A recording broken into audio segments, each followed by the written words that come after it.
Hello, everybody. Welcome to another Passion Chat. And I'm super excited to have on board a great friend of mine in Lisa Saunders. Hello, Lisa. Hi Nat, how you going? I'm really well. How are you? I'm pretty good. I'm pretty relaxed. I'm taking a few days out and doing lots of work and lots of thinking and lots of planning. So I'm feeling pretty good actually. Missing my family, but they'll see me at the end of the week. Yeah, that's it. Good on you. Good on you for taking that time out for yourself. Yeah, it's pretty important. I think it's probably one thing that in your and my business, it's pretty important for people that we coach to be doing. So it's all good. Yeah, absolutely. So, as I said, I'm excited to have Lisa on. So, Lisa and I only really became friends last year, probably about 18 months ago, and we've Yeah. gone gangbusters in our friendship and business circles and connection. And we actually have created our own business together, which is a spin-off for our individual businesses. So, yeah, really thrilled to share what Lisa's passion is and what it does for her. So we'll kick it off, Lisa, and tell me, what does your passion do for you? Look, it makes me feel happy and motivated, which is pretty important. I mean, being happy is pretty good, right? So to be happy around the passion that you're doing is really good, and it just motivates me to live my life to the fullest. Yeah, beautiful. And tell us, what is this passion that makes you so happy?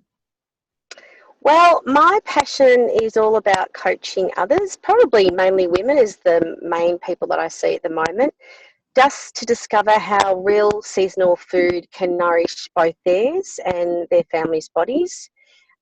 Beyond fad diets and all the mixed messages that we hear in the media, and about the stopping and the starting of, today I'm going to eat some healthy food, or this week, and then we stop. And it's about that longevity, and helping people to embrace that and what it looks like. And we actually, funnily enough, used to eat this way, 70 years ago, but um, we've found that things have just gone down a different path, and I'm just helping people get back there and, not eating from a packet 24/7, and just that longevity of nourishing their bodies.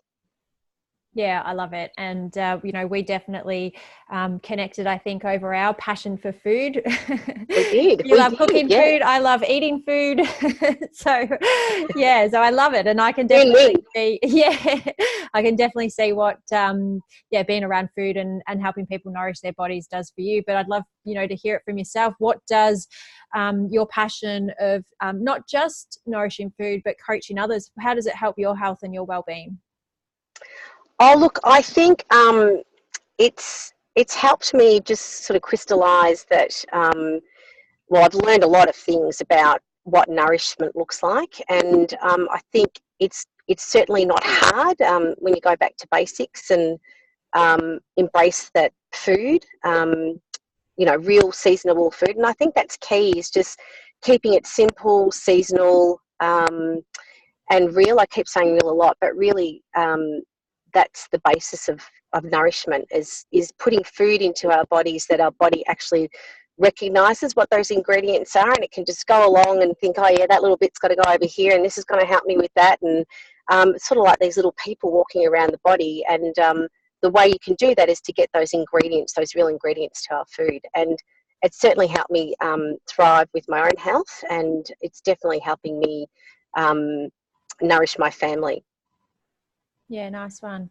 And so, I know your backstory and I guess your past work experience, but what helped you or enabled you to, take this path and take this plunge into small business owner and wanting to help others? Um, well, I would say that a few things actually. Obviously, my interest in good seasonal food, which really stems back, I think, from growing up.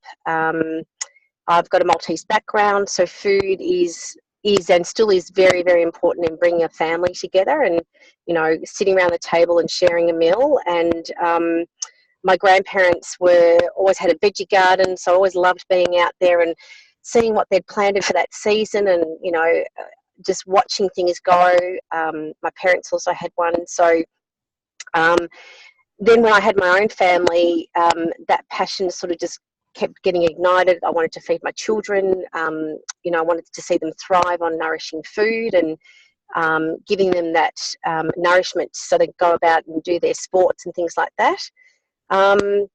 So yeah, that's all helped me, and then that passion for real foods just developed along the way through different health challenges that I've had, and I've always come back to what I'm actually putting into my body, and seeing how that really makes me thrive and have the energy to go about my day. And that's the kind of thing that I want to share with other people who are willing to work with me in using that real food message. Yeah, good, nice. And you know, I know starting your own business isn't a small feat, and it's forever a work in progress. So, what were some of the challenges that you had to work through to, I guess, not only start this business but also take on this new career profession as well? Look, it's pretty scary. Whilst it's exciting, it's always pretty scary following a passion, because you're usually saying goodbye to something and starting something from the ground up. It's not an existing business. You're there, you've got to start it. And so there's always that scariness around the planning that you need to do to get that going. The people that you need to talk to, that's really, really important in talking to all different peoples. It doesn't have to be in the food business, just how they got started in business. And, you know, putting a little bit of a plan together about, you know, if you're not ready to take that step yet, you know, do your research and understand what's involved or where you want to go with it. And I suppose another struggle was always people would sort of say, oh, you know, you're leaving an established career, you're doing well, why would you want to go and do something from the ground up? And I think it's probably a matter of those people just really caring about you and all that kind of thing. But I think you've just got to be well prepared and do your work, do your research, you know, go and do some study if you need to. That's what I did. I went and actually completed a diploma in food and nutritional coaching. I'd love to do some more, but that'll just have to wait a little bit longer. It's, you know, that constant learning that you do is really important, especially in the area of food and movement and all that kind of stuff. There's so much coming out now that, you know, podcasts are gold in relation to keeping up with all the new information. So just really keep that research and exploration about your passion going. Yeah, good. Yeah, it's you know, it's definitely scary, and you know, when you've got other people around you who, yeah, genuinely do care, but I think they're also dealing with their own fears around watching you take a plunge into something different as well. So you take some of that on too, and you know, it's very easy to listen to what people are saying to you. And not pursue your passion. So, you know, kudos to you that you kept through and you pushed on. And it, you know, it sounds like you know, your family and your own health has really been the driving force behind that. So yeah, definitely. And I was just going to say too, I think there's also those norms that we grow up with. You know, you go to school, you might go to uni or get an apprenticeship or get a job out of school, and you work hard. And you know, for many people that is absolutely fine, and you know, they find their passion in what they're doing that way. For me, I love doing what I did, but it wasn't. I wasn't passionate about it, and I think you know, just having a few health obstacles along the way, it just sort of heightened my interest in the whole food thing. And you know, food to heal and to nourish. I always come back to that. You know, look at what I'm putting in. Why do I feel terrible? Why does a client come to me and say, I'm not feeling great? So we look at where they are, what they're eating, what their movement is, how they're sleeping. It's all those pieces of a little jigsaw puzzle that putting it together, and I find that really exciting and trying to work out, you know, the exact fit of those pieces in a jigsaw puzzle. Yeah, very true. It's like a yeah, discovery adventure of your own, isn't it? It is. Yeah, very much so, Natalie. Yeah, nice. So I guess just in closing then, because I know there'd be a lot of people watching, and you know, a lot of us are, you know, full of self-doubt and fear. So what's one piece of advice that you'd pass on to someone else who may have a passion burning inside but can't quite take that plunge yet? Well, I think this probably looks a little bit different for everyone, but I'd say that if you're really and truly passionate about something, don't sort of, don't die wondering. If it, make the calls, do the research, and follow your passion. Take it further. Don't wonder, oh, what if? Just take the leap, do your research, or do what I did.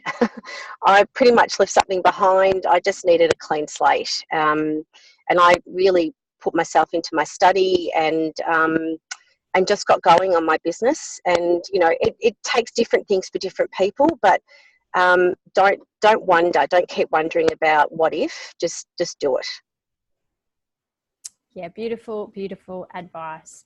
So yeah, thank you so much, Lisa, for sharing your passion of food. And I really resonate with this whole idea that food brings people together, and we don't have to do it over greasy takeaway. We can do it over nourishing meals that is fueling our body, and looking after ourselves. So your message is very, very powerful. Yeah, and I think the other thing too is I find that we today we're sort of caught in this, oh, I've got to do everything now.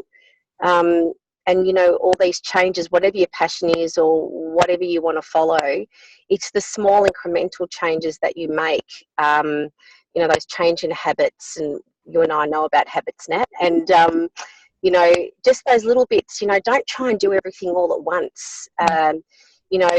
Week by week, just it might be this week I'm going to put 2 new veggies in my meal regime, or I'm going to walk an extra kilometre, or I'm going to take the bus, or I'm going to get to sleep earlier. But don't try and do it all at the one time, little bit by little bit, and those long changes that you want to implement will definitely make a big difference. Yep. Yeah. Very, very great, powerful advice again. So thanks so much, Lisa. And I'm super excited that Lisa is joining my Find Your Passion Day event along with Fiona from the Hit Factory and myself. And Lisa will be giving a cooking demonstration on how to make a very healthy, nourishing chicken abundance bowl. Isn't that right, Lisa? Absolutely delicious, and the more the merrier, so don't forget to book your ticket, and it's going to be lots of fun. I can't wait, Nat. Yeah, thanks so much, and we look forward to seeing you at the event. And everybody who is watching, jump over to Lisa's page at Nourished You, which is just the letter U at the end, and you can learn all about Lisa and her passion for food. Thanks, Nat. It was great chatting with you. No worries. See you around, Lisa. Bye. See you, Nat. Bye.